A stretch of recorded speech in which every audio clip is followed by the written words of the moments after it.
You know you need something, you're just not sure what. You've been listening, you're doing the work, but there's still this feeling that you're circling the same place, like you're waiting for the thing that finally moves you. Now, maybe you've thought about working with me one on one. Maybe something's held you back, the timing, the money, or you're just not sure you're ready yet. I get that. And I want you to know there's still a place for you. I built a resource for exactly this moment, guided meditations for when the waves hit and you just need to breathe, workbooks to help you get out of your head and onto the page, ebooks on what near death experiences tell us about the people we've lost and whether they're really gone, a full course for widows and widowers who are ready to find their way back to living, and a full course for the evidence of the afterlife. And all of it is available for pay what you want. Nobody gets turned away because of money. I think these resources are valuable, but I don't want to hold them back because you don't have the money to pay for them. You don't have to wait until you're ready for coaching. The next step might be a lot smaller than you think. To find out, go to grieftogrowth.com/store. That's grief, the numeral 2, growth.com/store, and check out the resources I made for you. Close your eyes and imagine. What if the things in life that cause us the greatest pain, the things that bring us grief, are challenges? Challenges designed to help us grow, to ultimately become what we were always meant to be. We feel like we've been buried, but what if, like a seed, we've been planted? And having been planted, we grow to become a mighty tree. Now, open your eyes. Open your eyes to this way of viewing life. Come with me as we explore your true, infinite, eternal nature. This is Grief to Growth, and I am your host, Brian Smith. Hey there, welcome back to Grief to Growth. I'm Brian Smith, and if you're new here, I'm so glad you found us. This show is about making sense of life, especially when life doesn't seem to make sense. We talk about grief, loss, and the questions that keep us up at night. Who are we? Why are we here? And what's actually going on beneath the surface of our ordinary lives that most of us were never taught to see? I bring guests on who help illuminate the path, no matter how dark or confusing it seems to get. Lisa Campion is what happens when a psychic kid grows up and decides the world needs way more healers and a whole lot less hiding. She's the best-selling author of The Art of Psychic Reiki, the founder of Quantum Light Wave Healing, and she spent her career training the sensitives, the skeptics, and the soul seekers who refuse to play small. She's part quantum geek, part spiritual guide, and all heart. And the work she does is for the people who spend a lifetime feeling everything everyone else is feeling and wondering why they always come home from the grocery store exhausted. In this episode, we're going to talk about what it actually means to be an empath, not as a personality quiz buzzword, but as a real way of moving through the world. We'll get into why being wired this way can feel like a superpower one day and a curse the next, and what changes when you finally learn to manage it instead of letting it manage you. We're also going to go deep on energy vampires, what they are, how they operate, how to recognize when someone is draining you, and the harder question most of us don't want to ask, what if I'm one? Lisa's going to walk us through grounding, boundaries, psychic protection, and the practical tools that turn sensitivity from a liability into your greatest gift. So if you've ever walked into a room and instantly known who was upset before anyone said a word, if you're the one your friends and family always come to with their pain and you wonder why you're so tired all the time, if you've ever wondered whether your sensitivity is a problem to fix or a gift to develop, this conversation's for you. And if you want to continue the conversation after the episode, head over to grieftogrowth.substack.com. It's grief, the number 2, growth.substack.com. And there you're going to find an article about today's discussion where you can comment and connect with me and with other listeners. So with that, let's get started and welcome Lisa Campion. Thanks so much, Brian. Thanks for having me on your podcast. Yeah, it's great to have you here, Lisa. So I guess your journey started like all of us as a child, but you were a particularly sensitive child, it sounds like. Yeah, I was. And not just as an empath too, but also as a psychic. So I was born in the 60s and I grew up just outside Boston. And I was one of those like I see dead people kids, you know? Okay. So I was seeing spirits. And of course, Murphy's Law has it that my house was incredibly haunted, like big old giant Victorian house, super haunted. And I just saw colors around people. I saw angels and shadow spirits. I used to wake up in the middle of the night and see what I called the gray people standing around my bed, and it took me a while to figure out they were ghosts. And we would chat in the middle of the night, and then they feel better and drift away, And so I was having really these intense psychic experiences during a time when this was not really a conversation we could have. Right. We couldn't be talking about this. Like, they put you in a mental hospital, or drag you to the church and throw holy water on you for the kind of experiences that I was having. And so I spent the first 20 years of my life trying to figure out what was going on, how to turn it off, how to pretend to be normal in public, and just like, why was I having this experience that other people weren't having. And being an empath and a sensitive was definitely a part of that psychic nature that I have, but the whole thing was pretty intense. Yeah. So, so not just being an empath, which we'll talk about, but also this ability, the psychic ability, and you said seeing dead people. How did you talk to anybody about this, or did you hold it to yourself? There really wasn't a way to talk about it. Mm. I remember going to the library when I was like 10 years old and like looking for books on it, and there was nothing.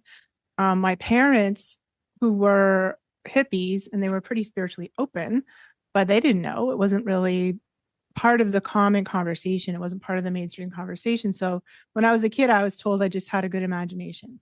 Mm-hmm. Yeah. You're imagining, that's your imagination. And I was like, is it though, really? Like, I don't think it is, but it wasn't until I was in college, it was in the 80s, that the new age, that's sort of the dawn of the new age. And then there were books, there were new age bookstores, there were teachers, the conversation became sort of more public. Mm-hmm. And that's where I really got a lot of my training. And actually, when I started working as a psychic, I was only 19. So, I've been doing it for that long. Wow. Yeah. So when you start working as a psychic, were you work as a medium, or were you doing like psychic readings? Yeah, more I was working. I mean, I always say I'm not a medium, but mediumship happens, because Okay. it does happen when it needs to happen. And I Mm-hmm. think my gift as a psychic is more kind of a soul reader, like looking at who you are and the level of your soul. That Okay. might be like who you were in your past lives, what your soul contracts are with your people, what your future holds, what your life purpose is, what you came here to do, what's blocking you from doing that. So kind of looking at that level Mm-hmm. is I think my gift is a psychic. Okay. Yeah, Yeah. that makes sense. So so we're also going to talk about being empathic. And that's a word that's thrown around a lot lately. People are saying I'm an empath. So for people that don't know, first of all, let's talk about what an empath is. Yeah, being an empath is different from just feeling empathy. Feeling empathy is like you notice somebody who's suffering and you're like, oh, I feel bad for that. It's like sympathy, or, like, Mm-hmm. oh, that looks painful. Being an empath, which is a good thing. We all need that.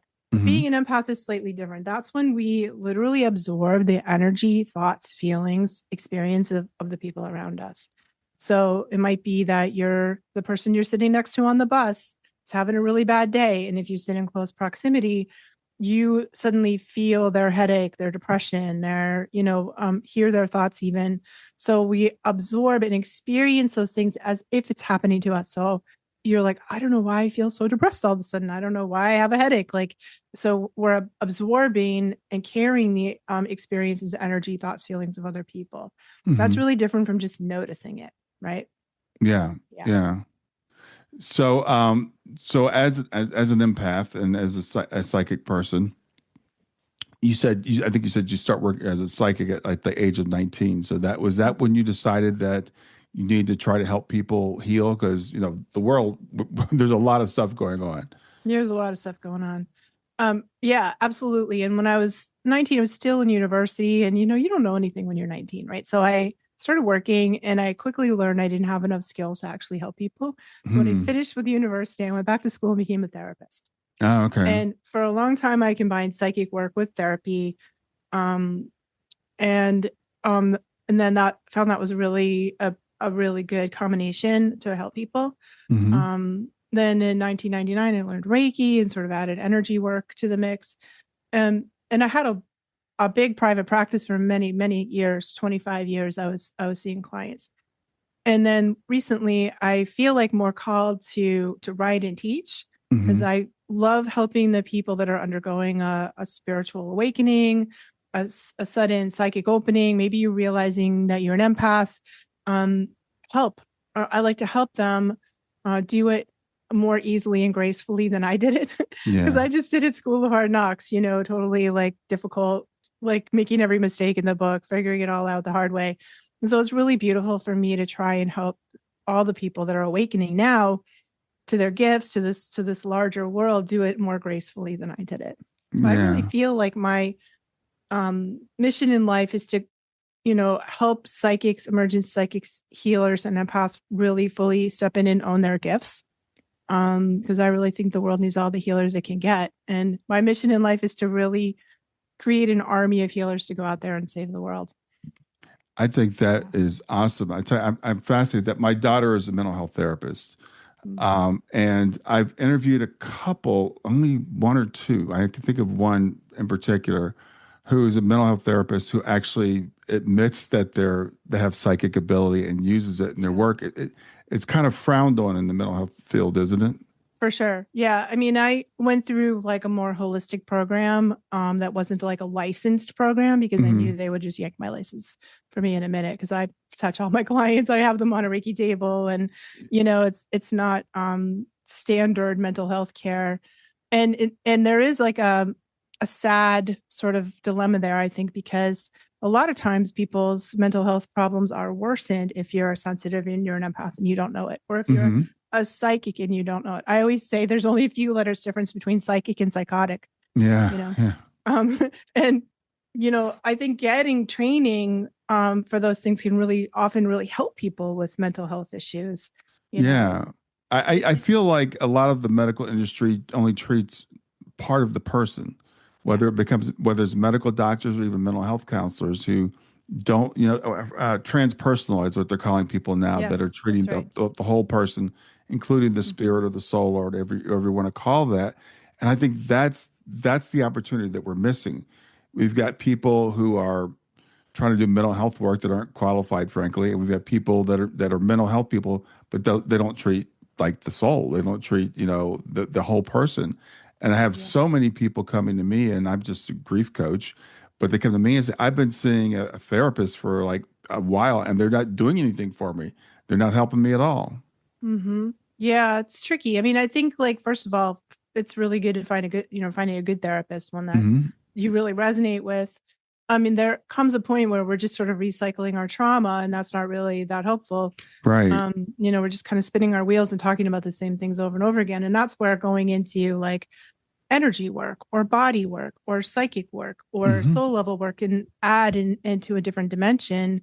I think we do need to know the story, see the patterns, understand things from that sort of emotional, mental perspective. But there are other layers of our being that need attending to. And I think those big core wounds we have to look at it from the body, from the nervous system, from the, spiritual level, like what happened in your past lives? What is your ancestors bringing into you? Like your ancestral trauma bringing to you. So we got to look at it kind of from all those angles, I think, to get deeper healing.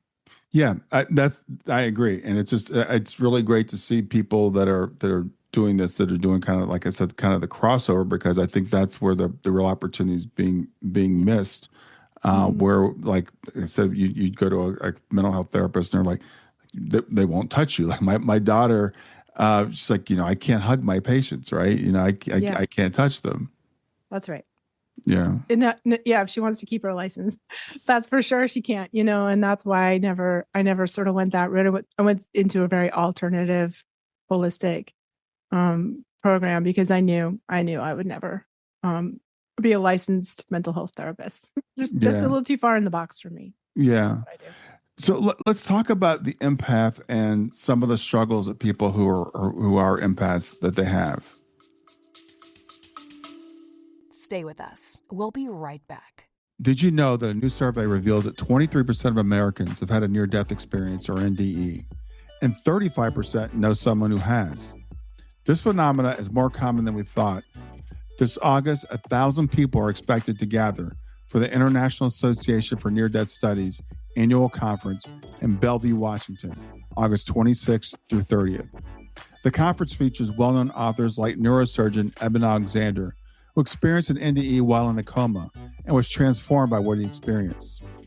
More than 30 people will present research, discuss mental health and NDEs, explore spirituality, and support one another. Attendees will enjoy a bookstore featuring author book signings, an exhibit floor, a healing center, and a joyous Saturday night dance party. Early bird registration rates are available through July 15th. Visit IANDS.org now, IANDS.org, and join the 1,000 people who are expected to attend.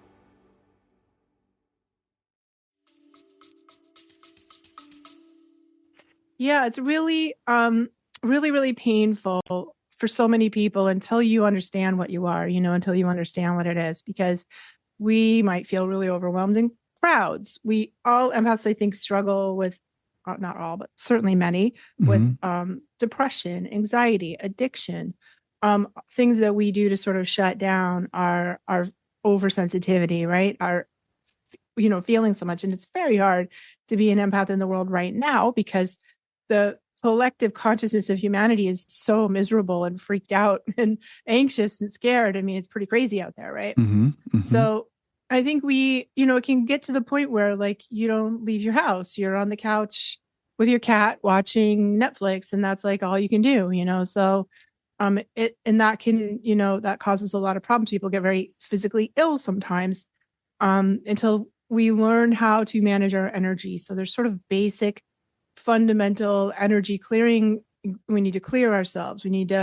That's like releasing the energy that we pick up from other people. We need to ground, get back in the body, and we need to learn how to protect ourselves. It's the really basic energy management we have. And then when we do, that's not hard to do. It's, just has to be done daily or sometimes multiple times a day. Then we can sort of engage in the world. We can move about the world again. You can go back to going to Walmart and, get on an airplane and go into doing, and there's this weird catch-22 there because so many empaths are called into service work. I think that we are helpers. We're like the helpers, healers, caregivers of the world. Maybe we want to work with children, animals. One of my students was really called to hospice work, which is such a beautiful kind of work and really hard if you're an empath. And she would just come home from her shift and just like lie on the couch, and she had no energy or time for her husband, for her children. And it got to a breaking point, like where she's like, I'm gonna have to quit doing this because I can't function. And my husband's ready to divorce me and I can't keep, and I'm sick and I can't keep doing this. So that's when we got really deep into how do we manage our energy? How do we set better boundaries? And then when we do that, when we know how to set boundaries and we can manage our energy, I think that's the superpower. Like we are here to help, in all the ways that we are, all the way. It's a beautiful calling to be working in hospice. Once she figured out how to manage her energy, she could go back to hospice work and really, she's so gifted at it without it sort of taking a bite out of her like it was in the past. Yeah. And as you say, I'm thinking about, again, my daughter being in the field and how quickly people get burnt out in some of those fields. And, because I think you said there a lot of them are empaths. They're dealing with people that they're having issues. They're picking up that energy. They don't know how to, I guess, block it or shield themselves or how to ground or how to rid themselves of it. And they're frankly, they're fields where they're not treated very well. Right. So it is a tough field to be in, but they do it because they want to help people. So I love what you're doing to try to, equip people to be able to handle that. Yeah, that's really what it is. And my goal is and I wrote a book called Energy Healing for Empaths, where I have all of this information in there. And my goal is to sort of liberate the empaths to feel empowered, to kind of go from feeling like victimized by the world, which is often how empaths end up feeling, to being, understanding that they're the powerful healers that they are. Because if you think about it, like, let's say you're a kindergarten teacher or you're working with animals or you're working with the populations, elderly people, these are often the populations that empaths Yeah, are drawn to, right? exactly. And those people, you put your hands on them and you suddenly know how they feel, where their pain is, what their mood is. And it's sort of like having a built-in MRI X-ray machine. It's like a Hmm. diagnostic tool that we Hmm. can use to help us understand, what's somebody else is experiencing. It's that massage therapist who knows just where to put their hands without you saying a thing, right? Yeah, yeah, They know just where your pain is. And that's such a beautiful gift.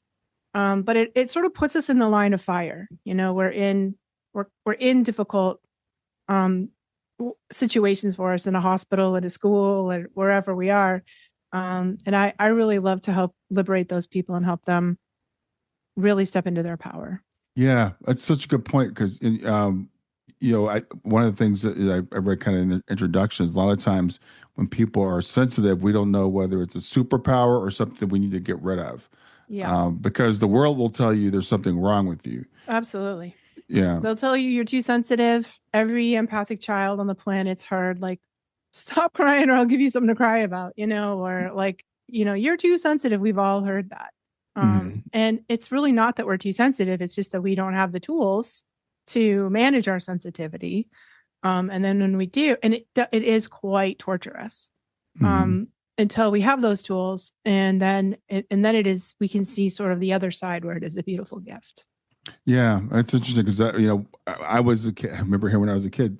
Brian's the sensitive one. I got that a lot, and it's not Yeah. said as a compliment, right? No. So being able to empower people that have this to know that there's not something wrong with you, and again, I see so many people going into these healing professions. Because they want to hurt or help because they know how other people are hurting, but then they're just not equipped, to be able to stay in that long term. I think it's really hard for men. It's hard for all empaths, but empathic men, I think, have it's especially difficult because it's like even less okay to be sensitive if you're a man, especially if, in the older generations. I'm hopeful that the younger generations are maybe it's a little easier, for them. Yeah. But like in my generation, being a empathic man was really, really, must have been really hard. Because it's just not like sort of the macho. I mean, I was growing up in the 70s and, sort of the macho man thing was the thing, Hmm. right? Um, and so I think it's women have like a little bit more leeway to be emotional, I think. And I really hope that changes because I don't think that's not fair, right? That's not how it really is. Yeah, I don't think it's right either. But it's interesting because I was thinking about the healing professions outside of medical doctors. They're just dominated by women, Right. which I think, unfortunately, because of sexism, is one of the reasons they're not treated very well. They're not paid very well. They're not valued. It is So unfortunate, isn't it? it really is. It really is. So yeah, I like this. Again, giving people understanding that this is not something wrong with you. This is actually an ability that you have that humanity needs. Yeah, and empaths are generally conflict avoidant. We don't like conflict. We tend to, be Right. peacemakers. So, we're the wheel that doesn't squeak, right? Right. So, oftentimes we always can, feel how the other person feels. Like it's very hard for us to say no, to set boundaries. We tend to attract the energy vampires who like to walk all over us, and that might be the users, the takers, the mean bosses, we're very susceptible to that. So I think Hmm. part of stepping into our power, and I think that's why we sort of put up with a lot of, bad treatment, um, I also think like they should put us in charge of the world because, what we do is so people wouldn't go hungry, people wouldn't suffer, people, would get sort of basic human rights and dignities would be really focused on, because that's what we care about. I couldn't agree with you more. It's kind of interesting to me because I look around and I'm like, how can people not understand that everybody deserves to have food, that everybody Right. deserves to have clean water, that, We could solve that problem. yeah, the We just children don't. shouldn't have to live in, children shouldn't have to live in fear. Right. So I think there is a huge lack of the ability to put ourselves in other people's shoes in our world. 100%. Yeah. And there's kind of this like polarity with empaths on one side and narcissists and energy vampires on the other side. Mm-hmm. And, and that's sort of a broad generalization. Of course, it's not that simple, but Right. it's the narcissists that end up ruling the world. You know what It I mean? is. It's the ones, Absolutely. they make the decisions, they get the positions of power, they're in politics and corporate CEOs and all the things, right? And sort of by definition, they lack empathy. As a narcissist is somebody who, and I'm not saying, of course, everyone is like that, but I see like a general trend towards that. And so we have the people in charge of things who don't understand, can't put themselves in other people's shoes, can't do like feel that sort of natural thing that empaths do. And of like, how would somebody else feel? How would I feel if I was in that position? And the sort of emotional intelligence that comes as sort of second nature, part of the package of being an empath. And it's just because we don't like conflict and because we sort of get tromped over by the narcissistic energy vampire types, we don't end up very often in positions of power. You talked about doctors. Well, you're not going to survive medical school if you're an empath, or they're going to just beat it out of you. You know what I mean? Like, yeah. So unfortunately, that's the way it is. Same thing for sort of those higher level positions of power. And I just think and of course, it's not across the board. I know, super powerful people who are really, really gentle-hearted and empathic. Yeah. But I think it is a trend. Well, we're talking about generalities, and we're also talking about extremes. I think everybody's probably a little bit of each, and you talked about situational energy vampires, which we'll talk about also. But we're talking about the extremes and the general thing. And I've heard people go as far as to say, like, for example, there are no moral billionaires, because you can't get to be a billionaire without stomping on a lot of people. Now, again, that's an absolute. I don't really believe in absolutes, but I think generally speaking, those are the people who are willing to do whatever it takes and crush whoever they need to crush to get there. Whereas we're like, oh, well, how would I feel if someone did that to me, And so we don't do it. That's right. Yeah, that's it. So in terms of empaths, to help people who are empathetic, how can we navigate the world better and protect ourselves some, at least? I think it's about starting an energy hygiene or energy management basics. Right? So that means learning, and I do it as a like kind of a visualization and a breathing technique, kind of like a guided meditation of getting back in your body. Because as empaths, we tend to like leave our bodies, we dissociate a little bit.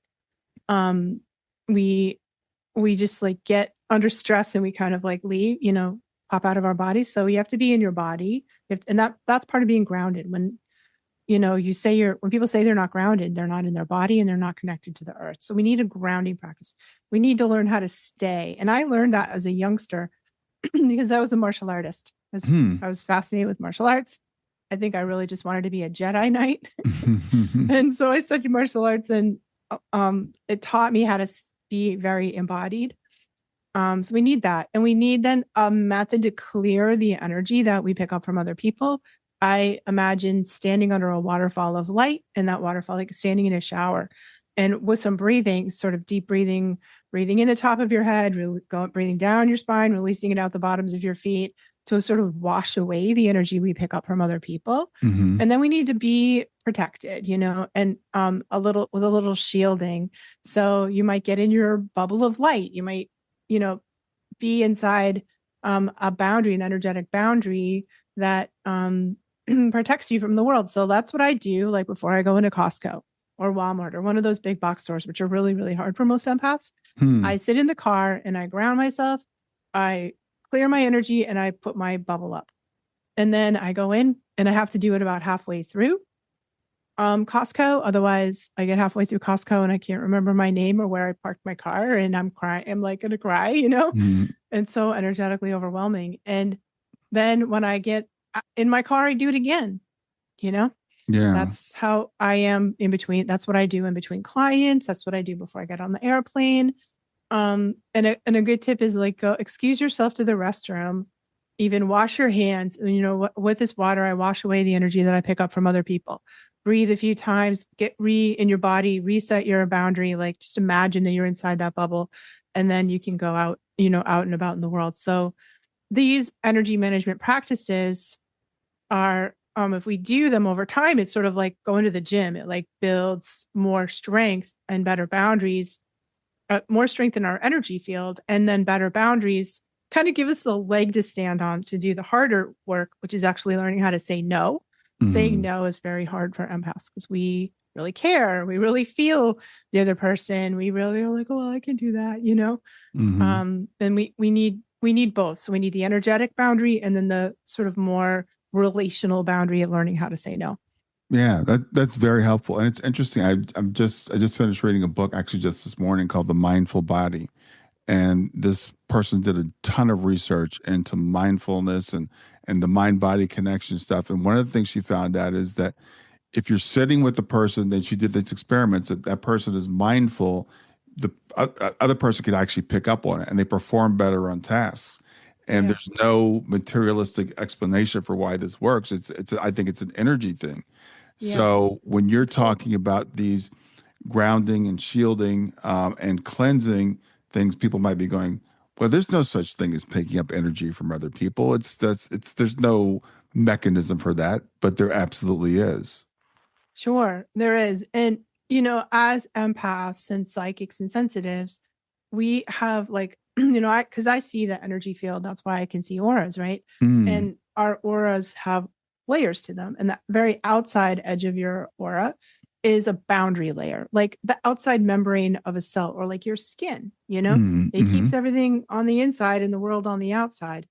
And empaths have a very porous energy field. So it's like a sponge. And in fact, empaths are often called psychic sponges because we go into a room and we absorb all of the energy, the pain. And I remember doing this when I was really little, like 2 or 3. And I knew if I did that, I could like calm down my parents. Right. If I absorbed all that energy, my parents would like calm down. And then they would like behave better and the family would be like a little less rocky. Right. And I think we learn how to do that. We learn that if we absorb that, we like take pain away from people, emotional pain, even physical pain. Yeah. So it's sort of I think it's our nature of who we are, but it's like also an adaptive strategy of how we can survive difficult childhoods, and then, everybody feels better when they're around you, but it takes a bite out of you. Like there's a strong cost to that. Yeah. Well, yeah. So that's interesting as you said that. I'm reminded of a story. I can't remember the details of it, but there was a healer. I know they were in Africa and they were healing all these people, but they had this giant tumor that started growing in their stomach and they looked like they were pregnant. They weren't pregnant, but it was the energy that they were absorbing and they didn't realize how to get rid of it. Right. Yeah. So if you're going to do that, if you're going to absorb that negative energy and make everybody else feel better, okay, great. But now you've got to find a way to rid yourself of that. That's right. Yep. So energy vampires, it's a term that we've heard before. And I know you even talked about situational energy vampires. So let's talk about what an energy vampire is and how maybe some of us are maybe energy vampires and not realize it. Yeah. So, I think we could look at it as there are just not people who are naturally giving in the world. Empaths are just givers, right? And then there's people who are sort of more naturally takers. And sometimes there's a flow, like, and if you're in a really healthy relationship, there's a flow between who's giving and taking, and it's more or less equal. And we know when we're in a relationship like that, because we don't feel resentful. It doesn't feel burdensome. It just feels like there's a flow. And then sometimes there are people who are just really wired to take, and we can call them narcissists. We can call them energy vampires. There's a range there that go from sort of like, that's what you're doing today to, you have a personality disorder to like, you're more in the psychopath, sociopath department, right? There's a whole wide range there. And they often, because, this polarity that exists, they often just are energy vampires are attracted to empaths. It's like a little dance that goes on between us. And they can see us as sort of a supply, like a battery, you know. And in the narcissistic abuse recovery movement, they call, you know, empaths the batteries, because that's what, you know, that's, we're just supplying the energy for people that don't know how to do that don't know. And the truth is, really, nobody knows how to source their own energy. Nobody knows how to get energy from legit sources. So we're all always stealing energy from other people all the time. That's, I think, what's really true. And then some people are just more wired to that. So energy vampires learn how to sort of hook you, and they'll take your time, your attention, your money, you know, the gas in your car, the food in your fridge, whatever it is sort of, you're the supply for that. And sometimes there are some that do it in a very predatory way. And that would be like the real narcissists or psychopaths. They are like, I'm going to get you, like, you look like pretty tasty, so I'm going to get you. Most of the time they're not doing it consciously. They're just doing it because that's what they learned or how they're wired, you know. I call them victim vampires, and they've just been through a lot. They've had some really horrible things happen to them in life, and then they kind of realize that their trauma sort of gives them a lot of leverage over other people, you know, like, well, I can't, will you do it for me? Because I can't, you know. And then sometimes there are situational energy vampires, which is like, could be any of us. If you go through something really hard, you know, which you have, right? And a lot of people who are listening to your podcast have, any one of us could be in a situation like that and just have nothing to give. And we just become really needy for real. And we need a lot from other people because we don't have anything, you know, to give. And that's could be a loss. It could be you lose your job, or you have a health diagnosis, or, you know, a tornado knocks down your house, or whatever it is. Like, we all can be in that situation. We all have been in that situation. Yeah. And hopefully, you know, we recover from that and turn things around and go back to being somebody who's able to give. And I think sometimes this is where I think that it's the hard conversation to have, is that oftentimes the biggest energy vampire in the room is an empath.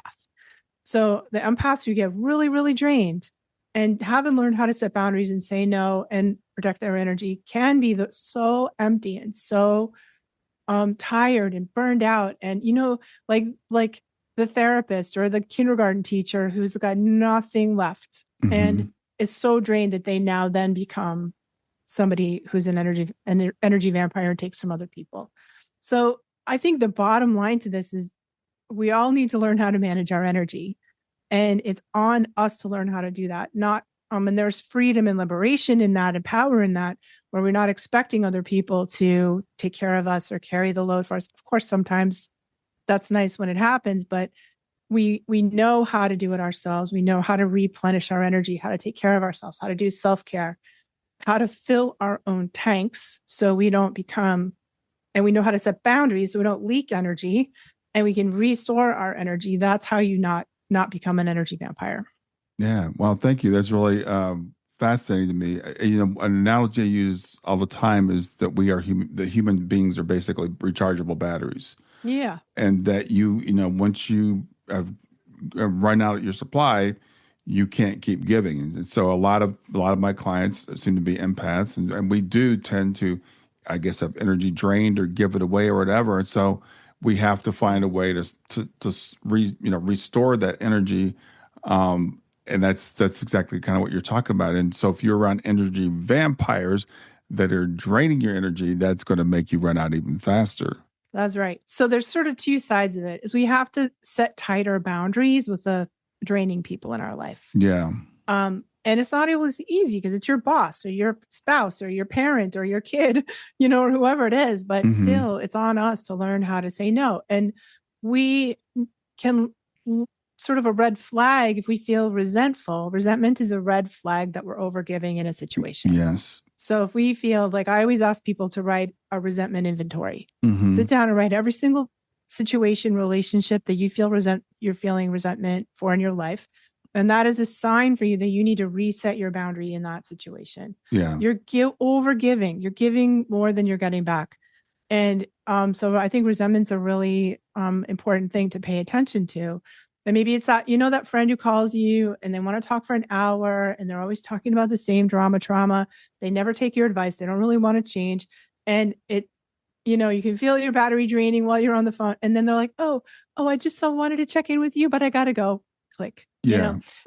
And that person, maybe you only talk to them for 10 minutes, maybe only once a month, maybe never, you're going to learn how to set boundaries so that you're making a conscious decision on how much you're giving, and really, really minding your own self. So like I've learned that I never say yes. If somebody asks me to do something, I never give them an answer in the moment, because I'm going to say yes.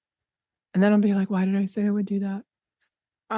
And so I say, can I get back to you tomorrow? Can I get back to you on Friday? And then I literally have to sit in a room alone with my calendar and be like, do I really want to do this? Why do I want to do this? So can I fit it into my, I have to kind of feel it, whether I'm a yes or a no to it. Mm-hmm. And then I had to learn a lot of really, really nice ways to say no. Yeah. Because I think as empaths, we need lots of nice, kind ways. We can't be like, it's so hard it feels mean to say no anyway. Right. So we're like, oh, I'd so love to help you, but I can't, or no, thank you. I really care about your thing, but I'm so busy right now. I just can't commit. We have to find those nice ways. And it's hard because we don't like conflict. Yeah. That's so much good stuff there, because I think I'm learning about, I deal with a lot of people pleasers. I've been trying to help people who are people pleasers, but the thing is, how do I know if I'm a people pleaser, right?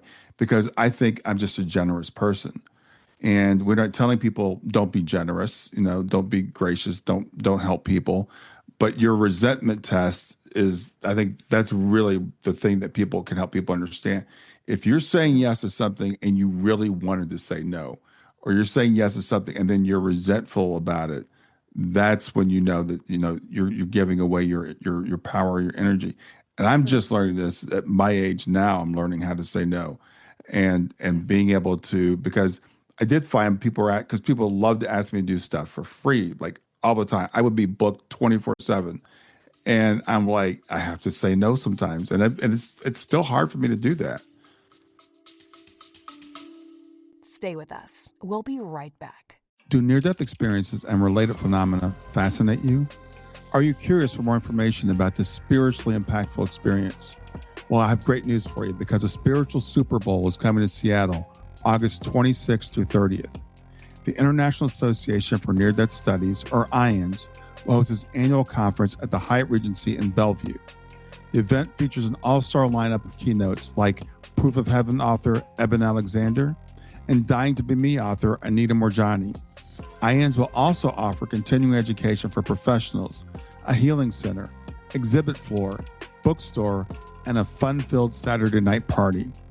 Early bird registration rates are available through July 15th. Visit IANS.org, IANDS.org now, and join 1,000 people who are expected to attend. You'll experience connection with an incredible community of near-death experiencers and seekers.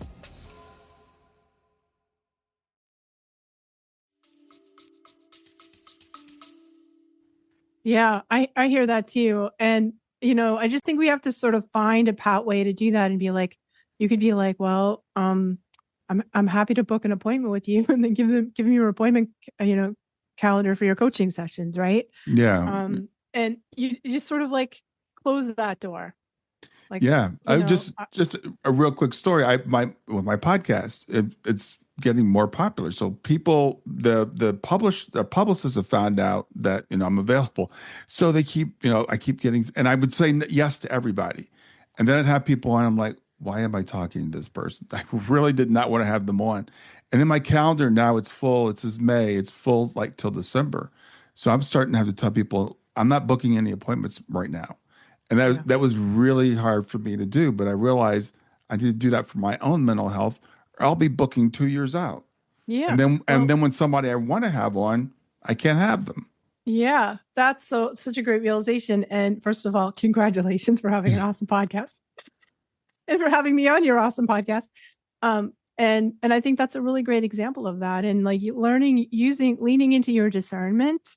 So getting your really polite no ready and really looking through all the list and seeing like, who do you really resonate with? Who are you a yes to, and who are you a no to? And it's really hard to feel that when we're in people pleaser mode, because you're right. We want to help everybody. But the more you're able to discern, the better it is for you, and the actually better it is for them too. Because, we don't really do anyone a favor when we say yes and we need to say no. Right? Exactly right. It feels gross. Like if you've ever been on the receiving end of that, like when somebody said yes to you and you knew they didn't want to, because you're going to feel it because you're an empath. It feels kind of gross. Yes. It's kind of like, ew, like I don't know where I am with this person now. Like it's kind of icky.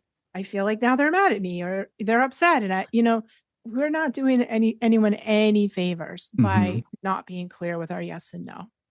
Yeah, exactly. And the other thing is, again, back to the energy thing, energy is a limited resource. You only have so much. So if you're saying yes to everyone, then my example, my little silly example is, then you can't say yes to the people that you really want to say yes to, right? So someone asks you to go to a party on Saturday you really don't want to go to, and you just say yes because you feel obligated. And then someone asks you to go to a really great concert, and now you can't go because you committed to the other person. Mm-hmm. Yeah. And that's such a typical thing that we get ourselves into as empaths. And I think the other thing I'm going to throw in here is something I call the empath trap. And that's when we don't say, like, somebody will ask you something and you say yes, because if you say no, you're going to have to deal with their hissy fit or their flip out or their freak out when they hear a no. People don't really like hearing no, especially people that we haven't said no to a lot, if it's your spouse or your kids or whoever. And it's sort of like we train people how to treat us, you know? And if they're used to always hearing a yes from you, they're not going to like it when they hear a no. And sometimes we're like, I don't want to deal with that person's fit, so I'm just going to say yes. And if you say, and that's bad, right? That's bad for really everybody. So we have to learn how to sort of have some resiliency for other people's feelings. So you have to learn how to say no, and then like allow the other person to have their feelings. Because otherwise what happens is we feel guilty for saying no, and then we're absorbing all the static they're giving us from the fact that we said no. And it's like a double whammy. So that's the empath trap. We say yes because we don't want to deal with somebody else's feelings.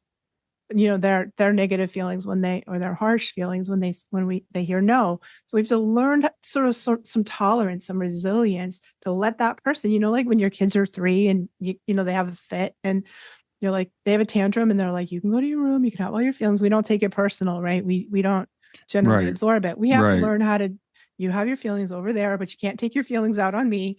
Yeah. We have to learn that with everybody so that we can say no and really lean into the conflict. And understand everyone's going to survive. Eventually that person will calm down. Your no isn't going to kill them. But we have to disconnect. It's kind of like a codependency, actually. Codependency is, if you're not okay, I'm not okay. Therefore I have to make you be okay because I can't tolerate it when you're not okay. Yeah. That's the trap. Yeah. And it also comes back to when you talked about like the boundaries things. And I've realized, and then again, it's just very personal for me. It's like, not everything is my problem. So I have to set boundaries, like what if this is my problem or this is your problem. So when that technique you talked about, like setting boundaries, energetic boundaries and the grounding and the clearing, sometimes I just have to say, okay, I know that I don't feel really great about how I made this person feel because I told them no, but that's not my problem. That's right. That's for them to deal with. Absolutely. That's so smart. And also, not only is it not your problem, but it may not also be your feeling. So when we have strong feelings as empaths, the first thing we have to ask is this mine? Yeah. The first time I ever noticed I was an empath, it was in the 80s. I was at university. And I was a freshman. I went to my first house party. And I got there and I was all excited. It was fun. And I sat next to this guy. He was like having a bad day. He's like crying into his beer. He had this, big sob story. And I'm sitting next to him, listening to him. Because, when you're an empath, everyone that's got a problem from a mile away comes up and talks to you. They stop you in the supermarket to tell you their whole deal, right? And so he's telling me, and all of a sudden I'm like, oh my God, I was like suicidally depressed. And I was like, I have to leave the party. I'm like, what is wrong with me? And I walked out and I really think spirit turned my head. I looked through the window and I could see him crying into his beer. And I was like, oh, I'm okay. And in that moment is when I realized it wasn't me, that it wasn't my feelings. And I was like, oh, and this was in the 80s. There was really no word for empath. There was no language around this, but that's when I learned it. And I think the first thing we have to do is ask, like, if you all of a sudden are overcome with something out of the blue, an emotion or a physical thing, you ask, is that me? Is this what I'm feeling mine? And if it is, then you can attend to yourself. But if it isn't, then you do the energy clearing protocol to release what isn't yours. Because not only is it not your problem, but it might also not be your feeling. Yeah, that is a really great point, and that's not something that again, it's not really talked about much. We talk about empaths. It's and there's a difference, I guess, between empathy and sympathy, as you said at the very beginning. There's one thing about like, oh, I feel bad that they feel bad, but there's also like, okay, now I feel bad. I feel like them. I feel like I'm going through it. Yes. So when it comes to we talked about energy vampires, and of course we always think someone else is the energy vampire, not me. How do I know if I'm being an energy vampire? Well, I think that if you have really good friends, they'll tell you. Maybe they won't. But do they run away when they call when they see you coming? But I think whatever, are you leaning on other people a lot? Are you like, do you have to get on the phone and talk for an hour? Do you have to like control the situation? Do you feel so depleted that you have to have this person sort of take care of you? And I think that our goal here is to learn how to refill our own tank. Like you said, the battery. We're rechargeable batteries. How do we fill the battery back up? That means, finding some things in your life that refill your tanks. It's kind of fun because it's usually about play and creativity. Of course, it might be sleep and rest and nourishing food and self-care. Yes, we have to do all of that. But a lot of times what really fills our energy tank is play. So it maybe playing pickleball or, gardening or dancing or singing or play, what do you do for fun? Because what we do for fun and our creative pursuits tend to be what fill our energy tanks the most. Yeah. And as adults in this really busy world we live in, we sort of poo-poo that if it's not productive, it's sort of a waste of time. But I don't think that's good, because those things that you do, even as simple as singing in the shower or dancing in your kitchen or playing with your kids, like the real fun you have, that refills your energy tanks. The real creative pursuits that you do refill your energy tank. So we have to collect. Being out in nature really does. Yeah. Getting a little sun on your skin really does, right? Yeah. And we do all those things, and then we really just manage, so we're not leaking energy. Like, we are careful with our boundaries, and we're refilling our energy tanks with play and fun and creativity and rest and self-care. Then I think we're good. Yeah, it goes back to something you said earlier about we're all running around just taking energy from each other. Yeah. But you also just gave a really good example of where we can go to get that energy from inexhaustible sources.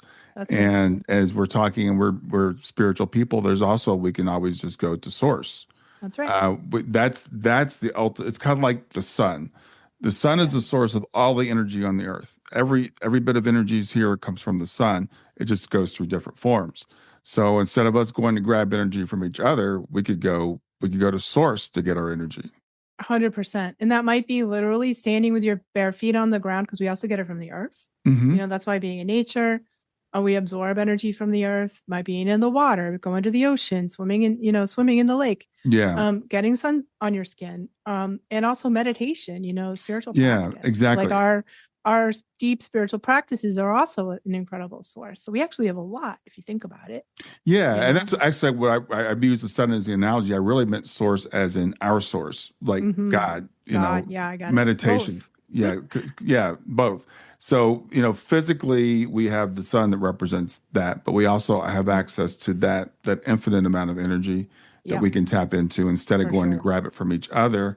And again, it's really, this is really great because, I have a lot of rechargeable batteries around the house, and so every time I use the analogy all the time. So I think when I'm talking to people, and I think of myself, I'm a rechargeable battery, right? So if Mhm. I'm feeling burnt out, I will take off in the afternoon. I'll go watch a movie, go to the theater, or we were talking earlier. We're recording this in May. It's still cool where you are, but we're having a few sunny days here. I'll go sit on my deck and just sit in the sun for 20 minutes. Yeah. And that's the way I feel that recharges, my battery. But you've got to have that, I guess, gauge, right? You got to have the gauge and figure out when it's starting to go low. And I think like having like write down on your fridge like 10 things you can do to refill your tank, Mm-hmm. right? And maybe that means like you're going to play the guitar, you're going to take a nap, you're going to sit on your back, I'm going to get in my garden, you're going to sit on your porch. Like, I'm going to walk the dog, like all the things we have 10 things on that list. So when you're feeling really drained, you can kind of go down that list and be like, well, what do I need to do today to sort of help with that? And that, and thank God we have those inexhaustible supplies. So we have the earth and source, like you said, God, pray, meditate, do some yoga, whatever it is that helps you connect deeply with source, because that is ultimately the never-ending supply. Yeah. Well, I really appreciate this conversation. Again, growing up as the sensitive one when I was a kid, and I'm also very introverted. So I remember several years ago, I wrote a book called The Introvert Advantage, and my girls are both basically kind of introverts. And I remember giving the book to my daughter when she turned to be a certain age. I was like, "Here, I want you to understand that being an introvert is not a bad thing, right? The world will say, what's wrong with you? Why do you like to just read, as opposed to doing this, or why are you this way?" And I think empaths are treated a lot by the world the same way. And I want Yeah. people to understand being an empath is a good thing. We have to learn how to manage it. 100%. And almost all empaths are also introverted. So it's really, we need a lot of alone time. And the alone time, quiet time, alone time is how we refill our tanks, Mm-hmm. right? I mean, not all, there's some ambiverts or extroverted empaths who really want to go be around the peoples. But I think wherever you are in that spectrum, knowing that and respecting that about yourself. Like I'm also an introvert and I love like grandma hobbies. So I want to like feed the birds and do jigsaw puzzles, crochet, knit, Yeah. sourdough bread. It's like all those, thankfully they're in vogue again, which is sort of so sweet. Yeah. But I think everybody's going to have a really personal list of what recharges you, and it's sort of sacred. It's not like optional. Yeah. It's not like, oh, that's something you do to skive off working. It's not. It's required self-care for empaths and sensitives. Exactly. And really actually everybody, I think, but yeah, no, sure. you're absolutely right, and that's another thing I have to try to convince people because we've been taught, well, that's selfish, Yeah. and it's not. It's necessary for you to continue to function in the world, especially if you go into one of these fields like we're talking about. Right. If you go into one of the healing fields, it's even more important to do these self-care things, to do the grounding, to do the shielding, to do the recharging. It just makes it more important, not less important. 100%. And empaths in general have great emotional intelligence. They make great therapists, counselors, grief coaches. I'm sure that's why you're an excellent coach, and why grief, you're able to work in that space, because that's not something everyone can do, right? Yeah. It's really a tough job. And having great sensitivity, great empathy, great emotional intelligence is what makes a great healer. So that's the superpower. That's where the gift is.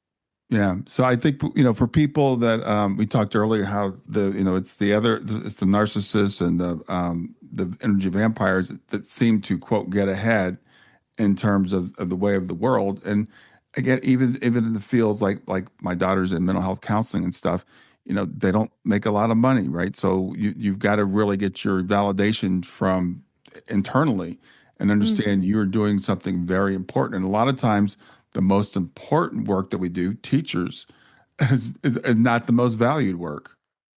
I know. And I think it's really old soul stuff. So I think empaths tend to be old souls. And as our souls mature and grow and evolve, we become more sensitive, more empathic.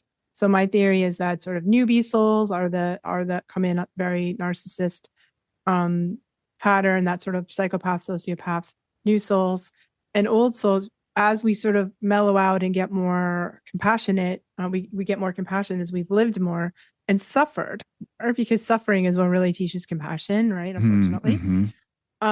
Then, old souls are called into service work. We're not here for the power, sex, money that drives the new souls.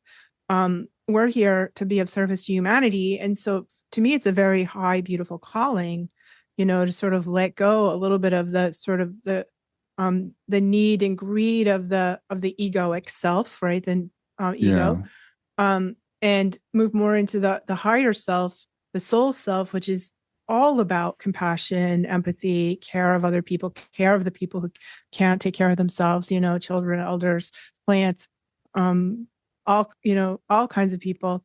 So I think it's very sacred and very beautiful, even though our society doesn't look at it that way always. Yeah. Well, I love being able to do what I do because I get to have these types of conversations, and I've spoken with so many people that have had near-death experiences that have crossed over to the other side and had their life review and stuff. In fact, I was just listening to a guy yesterday I've had on the program. His name is Jonathan Ashford, and he was a total materialist and C-level executive and all the stuff, had all the toys, motorcycles, boats, cars, and then he has this near-death experience and he comes back and quits his job the next day and says, I'm never going to exchange my time for money again. I'm just giving everything away. And the guy's gone to the total opposite extreme. So now but my point is, when people have that kind of experience, they learn that these things that some of the people are chasing, that's not what it's about. They learn it's about service, it's about love, etc. But this world will beat you up if you let it. So while we're doing that, we have to protect ourselves. Yeah, we have to protect ourselves. Good boundaries, good energy hygiene, good, those energy fundamentals. And because really we can't do our work unless we're doing that. We can't really, you'll be home stuck on your couch watching Netflix, not being, sick, depressed, anxious. So you actually can't until you learn these things, or you really struggle doing it. So it's not selfish. It's just what we need to do so we can complete our mission here. Right. Yeah, that's so great. Giving people permission to take care of themselves. So Lisa, I know you've written a few books. So tell people about your books and where they can find them. So my first book is called The Art of Psychic Reiki, and that's really a blend of psychic development and Reiki. My second book is the one we've been talking about, energy healing for empaths. My third book is Awakening Your Psychic Abilities. It's a book to wake up your psychic, and then it comes with the Psychic Awakening Journal, which is my fourth book. I'm working on my fifth book right now, Inner Child Work. It's called Sacred Reparenting. It'll be out in December if it doesn't kill me first. Yeah, it might kill me, but I think I'll survive. And you can find them all anywhere. You can buy books, and you can find me at my website, lisacampion.com. Well, Lisa, it's been fantastic talking to you this afternoon. Thanks for sharing what you've shared. Thanks for being who you are, and for saying, okay, the world needs more healers, and I'm going to help the healers because we need people to help the healers. Yeah. Thank you, Brian. Thanks for your beautiful work in the world and your podcast. And thanks for having me on. All right. Enjoy your afternoon. One of the hardest things about grief, most of the people in your life just don't get it. They want you to be further along than you are. They get uncomfortable when you bring it up, so you stop bringing it up. And that's why I started writing. My Substack is where I go deeper, thoughts I don't always get to in the podcast, essays on consciousness, on continuing bonds, on what it actually means to carry a loss and still build a life. The stuff that used to keep me up at night, written out in a way that I hope meets you in the morning. But here's what I didn't expect when I started it, the community that showed up.